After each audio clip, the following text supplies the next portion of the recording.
Am crezut că voi muri de sete, așteptându-mi sufletul pereche. Dar noi ne-am promis că ne vom revedea de mult, înainte să ne fi născut.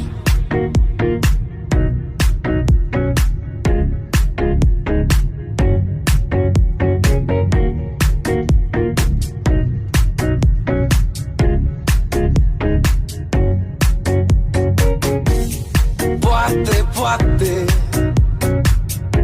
apusul de soare e doar răsăritul văzut de la spate.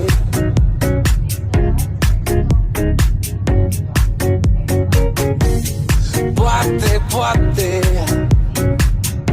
într-o altă viață ne vom regăsi și vom învăța să fim fericiți, admirând câte două